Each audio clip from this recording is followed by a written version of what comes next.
titik pertanyaan penting. Apa saja yang dikurangi, Bang? Hampir semua kegiatan infrastruktur. Infrastruktur dikurangi? Ya. Hampir semua ya. Yang 4,1 kan hampir semua basicnya itu Kurangi. untuk infrastruktur ya.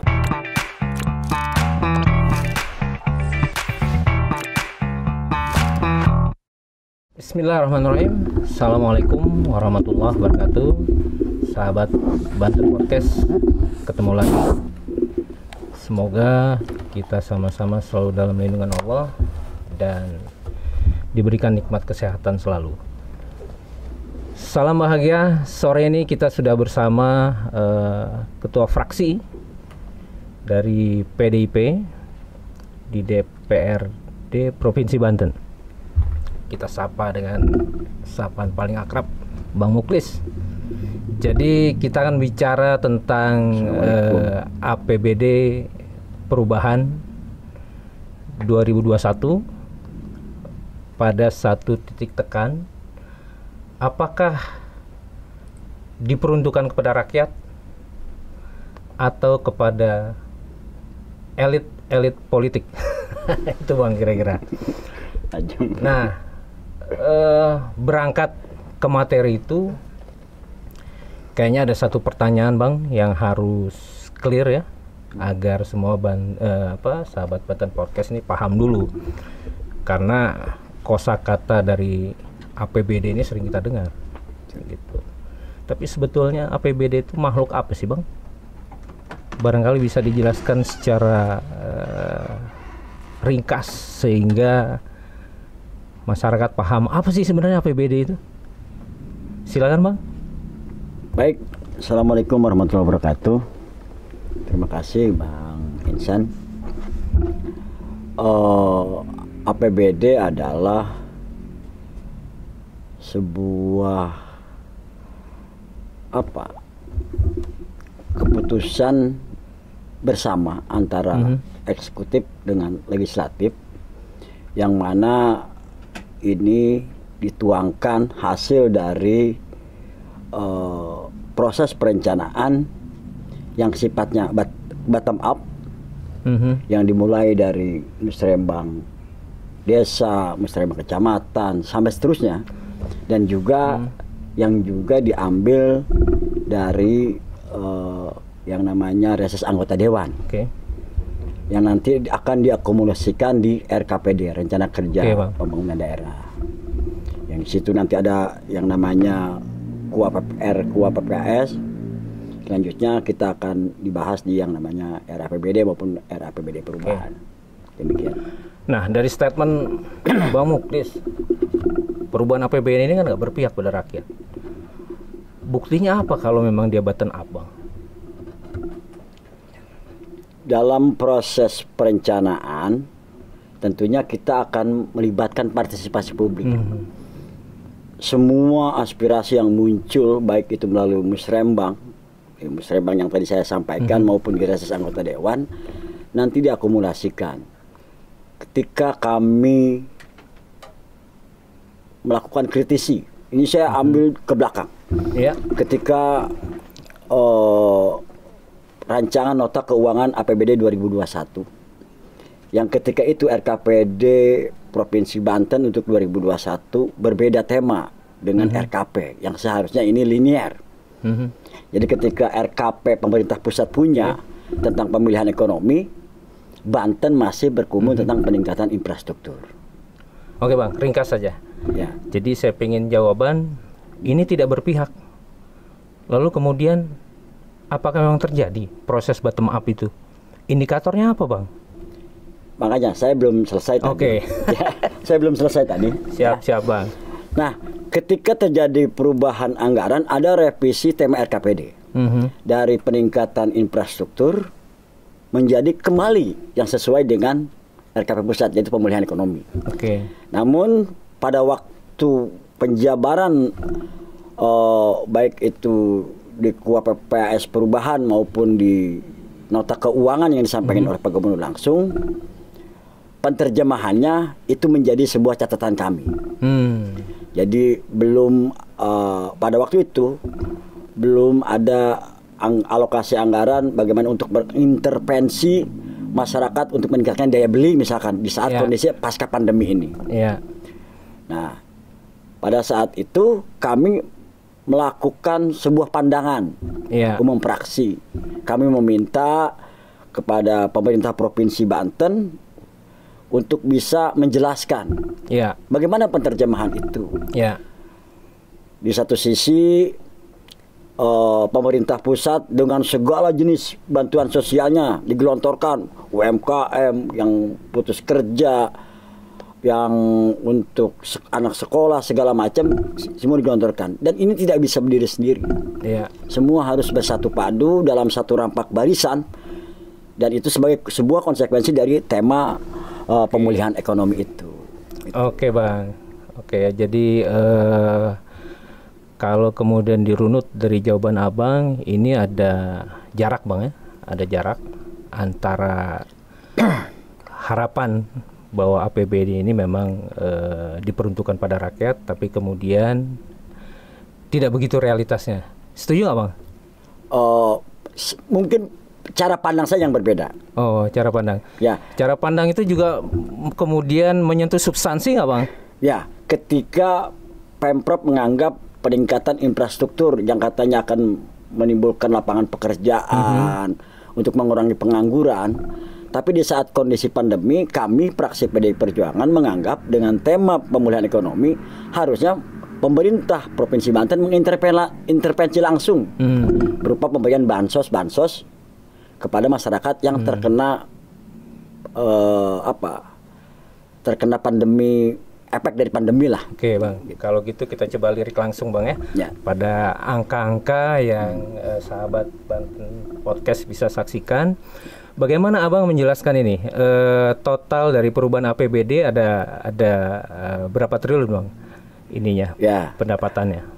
Pendapatan kita kan dari murni gitu 7,2. Kita bicara di sini aja dulu ya. Di pendapatan asli daerah, karena memang kalau di pendapatan daerah di situ ada transfer itu sudah given. Gitu. Meskipun di sana juga ada kewajiban 8% untuk alokasi bantuan sosial. Nah, 7,2 ketika naik menjadi APBD perubahan itu pendapatan ada kenaikan pendapatan menjadi 7,6. Artinya ada sekitar 427 miliar pendapatan asli daerah. Namun yang perlu kami sampaikan di sini,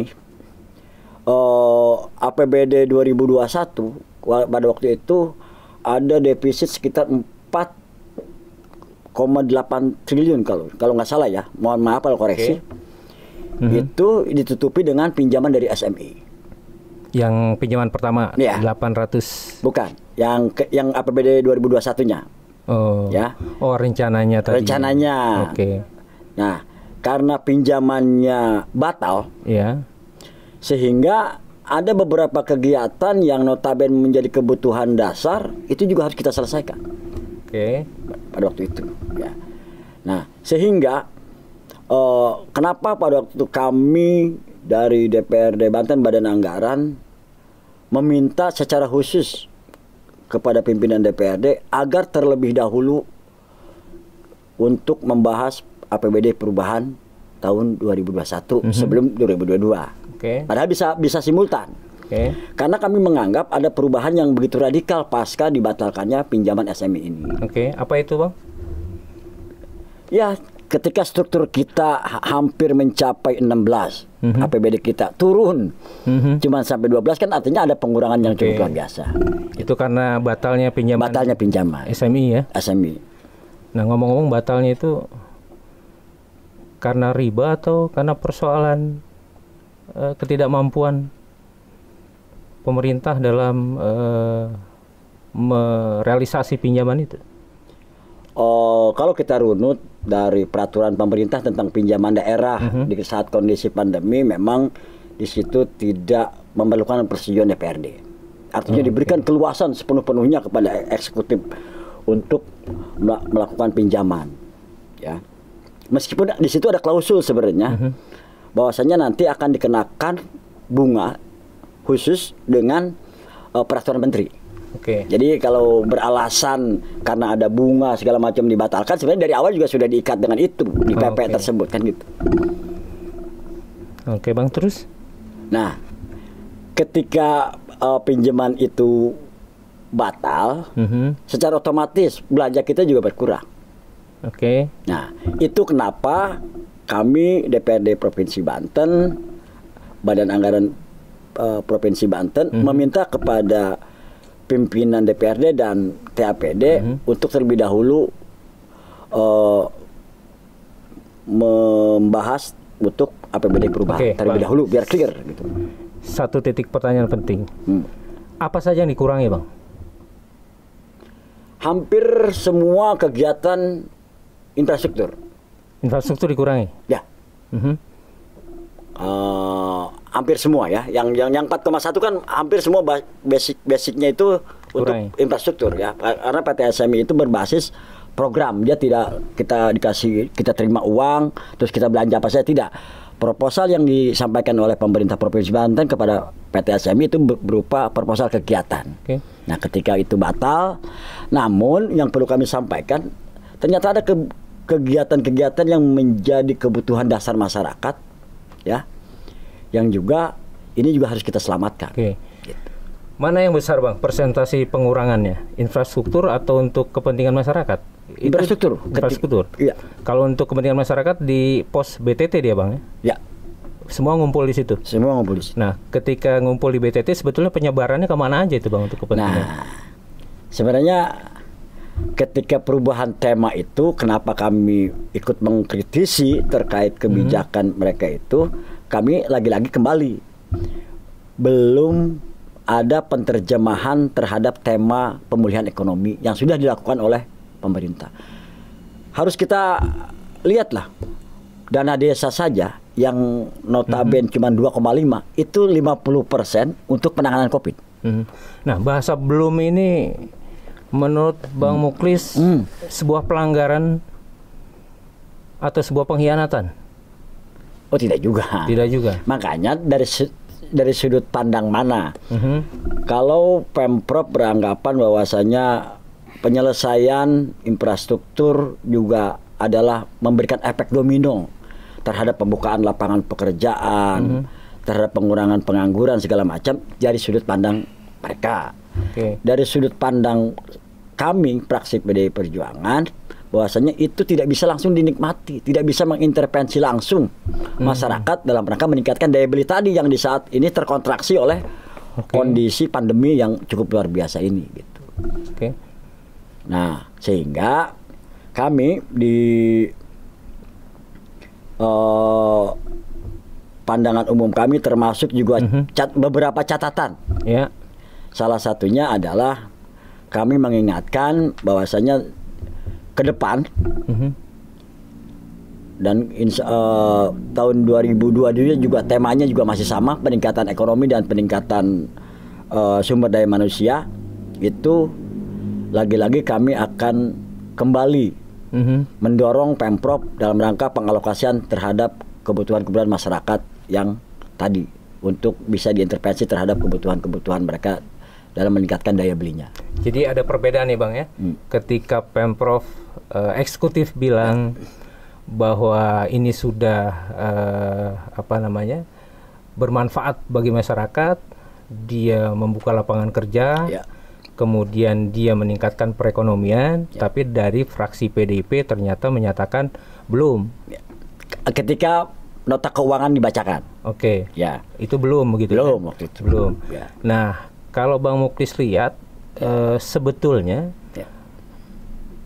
dasar posisi ketika melihat ini belum itu apa yang terjadi pada realisasi yang dimaksud penyerapan tenaga kerja dan peningkatan ekonomi yang diklaim oleh eksekutif sudah terjadi. Ya, itu menjadi sebuah catatan kami sehingga dikembalikan kembali. Jadi perlu kami sampaikan ketika ada pengurangan jam sosratu. Nggak, maksud saya, Bang, Abang menganggap eksekutif ini melakukan kebohongan publik, melakukan pencitraan, atau hanya kemudian menghibur saja? Karena kan dari fraksi PDIP bilang, wah nggak benar itu, orang belum terjadi apa-apa. Nah, gimana tuh Bang? Iya, makanya daya dorong kita langsung diapresiasi oleh Pemprov. Termasuk salah satunya dianggarkan kembali untuk jam sosratu, kebutuhan buat masyarakat kecil yang tadinya 500 dikembalikan lagi seperti awal. Termasuk juga BTT hasil dari refocusing ya, itu dikembalikan kembali. Dan ternyata kita tanya di OPD mana saja, ternyata selain itu juga mereka sampaikan ada hibah-hibah buat masyarakat kecil, salah satunya di SDM untuk pemasakan listrik bagi yang kurang, listdas untuk yang kurang mampu, termasuk juga UMKM yang melalui bantuan keuangan kepada kabupaten kota. Nah, ini sebetulnya kabar gembira nih Bang buat sahabat Banten Podcast ya, untuk masyarakat. Ketika tadi Bang Muklis menyatakan Pemprov punya program terhadap penyerapan tenaga kerja dan peningkatan ekonomi masyarakat. Programnya apa sih Bang secara detail? Kalau masyarakat ingin mengakses itu apa sih programnya sebenarnya? Ya, kalau kami lihat masih berkutat bagaimana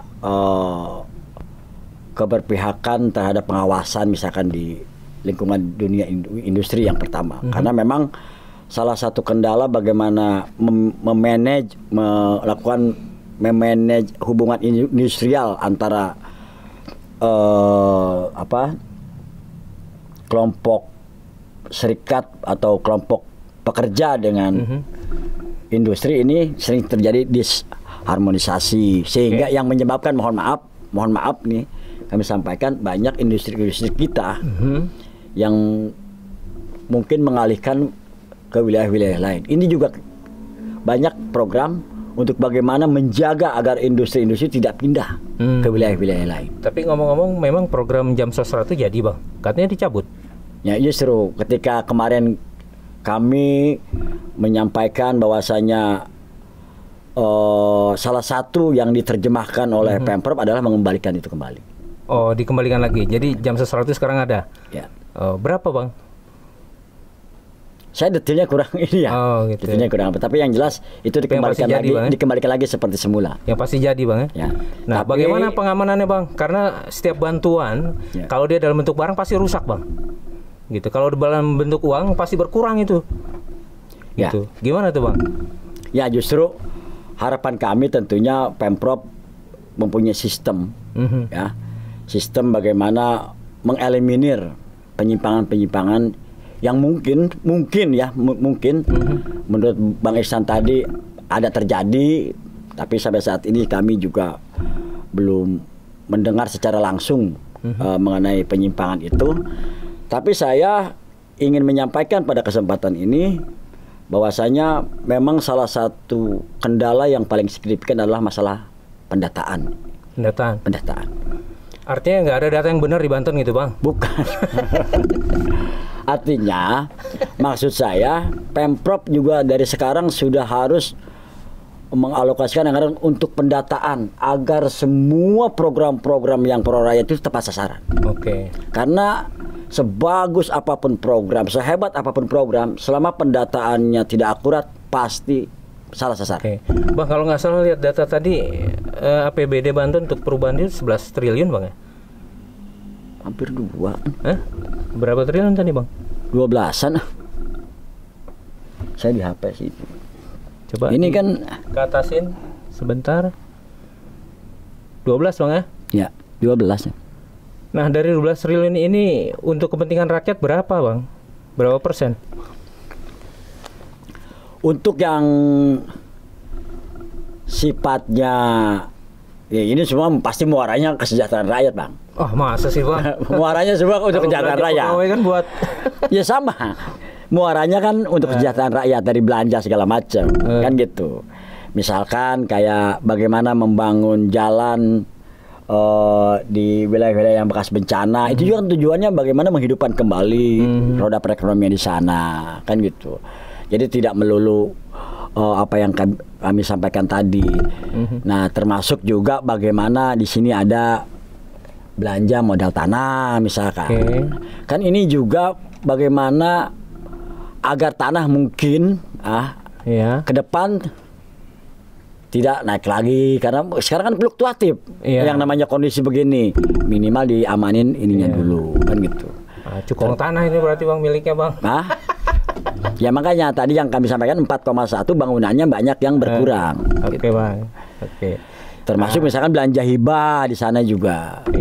Masih. Nah gitu. Bang, bagaimana kontrol legislatif terhadap pengawalan APBD perubahan untuk rakyat? Ya, tugas check and balancing anggota DPRD sudah digariskan oleh undang-undang. Kami mempunyai 3 fungsi controlling, budgeting, dan legislasi. Tapi budgeting udah nggak ada kan Bang, udah diserahin ke eksekutif? Ada Bang. Masa sih? Ada, melalui persetujuan itu Bang. Melalui persetujuan DPRD kan artinya di situ kami mempunyai hak budgeting kan gitu. Nah, apalagi di perencanaan kami juga dimungkinkan dengan mengakomodasi hasil dari reses anggota DPRD kan gitu. Sebagai salah satu pintu kanal di sistem perencanaan pembangunan. Termasuk juga di sini ada belanja bantuan sosial. Itu. Belanja bantuan sosial rencananya dalam bentuk apa Bang? Biasanya tunai tapi non tunai dia ke transfer ke ini. Ke rekening masing-masing dari masyarakat yang. Nah, yang kami tanya kemarin itu ternyata ada juga bantuan yang tadi kami sampaikan beberapa OPD, BSDM, bantuan untuk listdes segala macam itu juga ditambah. Sehingga di situ juga salah satu termasuk perubahan sikap lah kalau menurut kami ketika mendengar semua praksi menyampaikan pandangan umumnya. Jadi di finalisasi ada perubahan-perubahan seperti itu. Dari semua pandangan fraksi, apa yang paling penting secara umum? Kalau praksi saya lah, saya nggak mau ke yang lain ya. Pertama, reformasi birokrasi kalau kan. Ya, jadi bagaimana tata kelola pemerintah yang baik, juga penguatan organisasi, juga penempatan dengan prinsip the right man on the right place. Itu yang pertama. Itu terjadi Bang? Ayo jujur Bang Muklis. Ya, kalau menurut kami fraksi PDI Perjuangan untuk ideal, pada tataran ideal, prinsip the right man on the right place mungkin belum. Tapi mendekati lah, mendekati. Sudah sesuai standar belum Bang? Ya makanya, salah satu rekomendasi kami di LKPJ tahun 2020 ya adalah alokasi anggaran untuk peningkatan kapasitas aparatur bagi yang berprestasi. Saya ambil contoh misalkan, untuk auditor, kenapa tidak kita sekolahkan mereka di STAN misalkan, atau ASN yang berprestasi kita sekolahkan lagi. Dengan anggaran dari APBD. Itu makanya salah satu rekomendasi DPRD terhadap Pemprov adalah bagaimana alokasi anggaran yang berpihak untuk peningkatan kapasitas atau aparatur dari ASN tadi. Gitu. Tapi realitasnya kan pengisian jabatan ditentukan oleh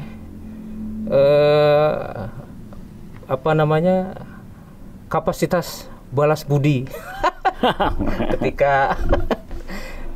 ketika dulu Pilgub terjadi, benar nggak Bang? Kalau saya melihat dari sudut kacamata aturan main, ya kan gitu.